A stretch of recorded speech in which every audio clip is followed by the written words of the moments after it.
Bonjour à tous. Travail Suisse demanderait une hausse des salaires généralisés de 3 à 5% à partir de janvier 2023. Selon leur responsable économique, Thomas Bauer, il y aurait actuellement une situation économique positive en Suisse, ce qui justifierait une hausse des salaires généralisés de 3 à 5%. Selon Pierre-Yves Maillard également, le président de l'USS, l'Union syndicale suisse, il y aurait actuellement une situation de croissance en Suisse et donc un taux de chômage très bas, relativement bas, qui justifierait également une hausse des salaires. L'ancien président de la Suisse également, Guy Parmelin, actuellement conseiller fédéral UDC, il a indiqué également, il a demandé il y a quelques semaines que les salaires soient augmentés pour contrer justement la hausse des prix des denrées alimentaires.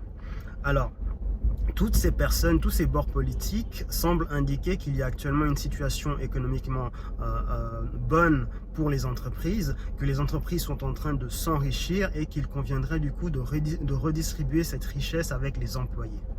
On est toutefois en droit d'en douter et en tout cas de manière généralisée, en sachant qu'on sort d'une situation de crise Covid et également qu'on est rentré dans une nouvelle crise qui est la crise ukrainienne.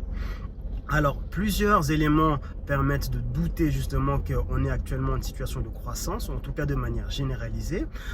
Le premier élément, c'est le franc fort. Il faut savoir que le franc fort, pour ceux qui ne savent pas ce que c'est une situation où le franc suisse est relativement fort en comparaison à d'autres monnaies. Alors, pour ceux qui ont eu l'habitude de voir l'euro, par exemple, si on parle de nos voisins européens, l'euro être souvent à 1 franc 10 ou 1 franc 20 francs suisses. Aujourd'hui, le franc suisse se trouve plutôt à 1 franc pour 1 euro. Ça veut dire que le franc suisse a pris de la valeur. Les conséquences pour ça, c'est que pour les entreprises suisses qui exportent du service ou de la marchandise, par exemple les entreprises suisses qui livrent des machines, les entreprises suisses qui exportent du fromage, etc., ou des produits pharmaceutiques, leurs prix sont beaucoup trop élevés maintenant pour les clients et les consommateurs étrangers.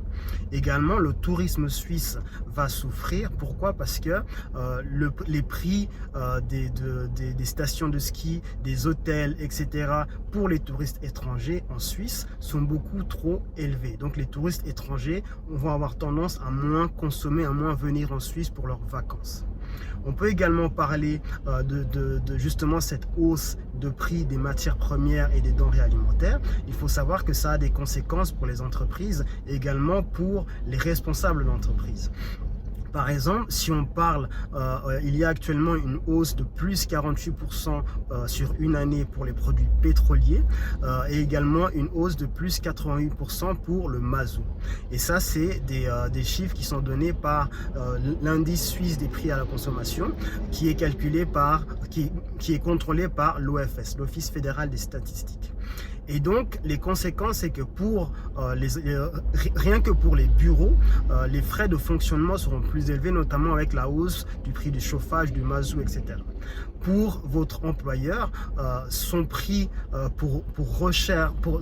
son prix à la recharge d'essence, de son essence, est plus élevé. Et également, il va en payer le prix au niveau professionnel. Par exemple, pour les entreprises qui ont des ouvriers qui se déplacent, pour les entreprises qui ont des livreurs, etc., ou des commerciaux, le prix de l'essence étant plus cher, les coûts donc seront plus élevés.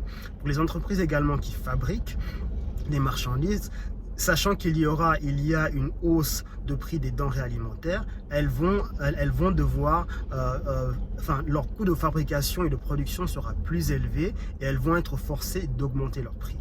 Alors, augmenter le prix, c'est évidemment une logique économique quand on a des coûts de production qui augmentent. Le problème, c'est que seules les très grandes entreprises, les très grands groupes tels que Coop, Migros, Aldi, etc., pourront le faire et le font déjà de manière généralisée et sans grandes conséquences. Pourquoi? Parce que ces entreprises sont dans une situation de monopole ou d'oligopole.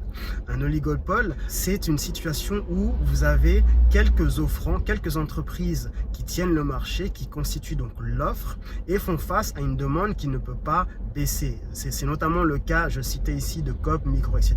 Pourquoi? Parce que c'est un petit groupe d'entreprises qui domine le marché et il y a ensuite des très petits qui ne peuvent pas, elles, augmenter leur prix parce qu'en augmentant leur prix, elles auront pour conséquence de perdre énormément de clients. Également, si on pense à des restaurateurs, etc., ils auront des petits restaurateurs, ils auront plus de difficultés à augmenter leur prix. Pourquoi? Parce que la consommation va simplement baisser. Il y a également tout un tas d'entreprises qui ne pourront pas simplement augmenter leur prix et je parle ici des prestataires de services. Par exemple, des fiduciaires comme moi ou des conseillers en investissement ou en finance, des avocats, des traducteurs, des coachs, des formateurs, des entreprises de placement de personnel, etc. Ils ne pourront pas simplement augmenter leur prix. Pourquoi? Parce qu'il leur sera de toute façon difficile de justifier, de démontrer aux clients le lien direct entre l'inflation généralisée et leur hausse de prix. Voilà donc la situation pour les entreprises qui de toute façon est compliquée actuellement et on ne peut pas dire de manière généralisée qu'il y a une croissance quelconque ou une situation économique favorable pour les entreprises de manière généralisée.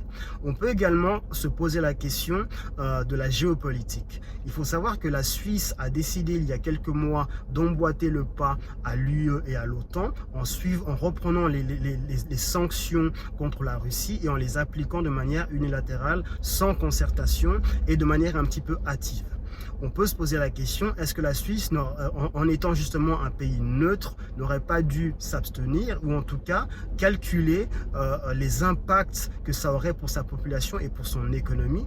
On peut également se questionner sur est-ce qu'on doit encore faire comme avec la crise Covid, c'est-à-dire essayer avoir en fait une situation où il y a un État qui se dédouane et qui fait porter la responsabilité aux ménages et aux entreprises, notamment aux plus petites entreprises qui, elles, n'ont rien demandé. Voilà donc mon analyse sur la question. Je pense donc qu'il y a peut-être une croissance ou une situation économique bonne et stable pour certains secteurs et donc il faudrait, je pense, des actions ciblées, c'est-à-dire une hausse de salaire peut-être ciblée pour les secteurs qui sont réellement concernés par une croissance. Il y a, je pense, une situation aujourd'hui qui n'est pas du tout favorable pour beaucoup d'entreprises et il est difficile de parler d'une hausse des salaires de manière généralisée. Dites-moi ce que vous en pensez, dites-le moi dans les commentaires, likez la vidéo si vous l'avez trouvée intéressante et je vous dis à bientôt pour un prochain sujet.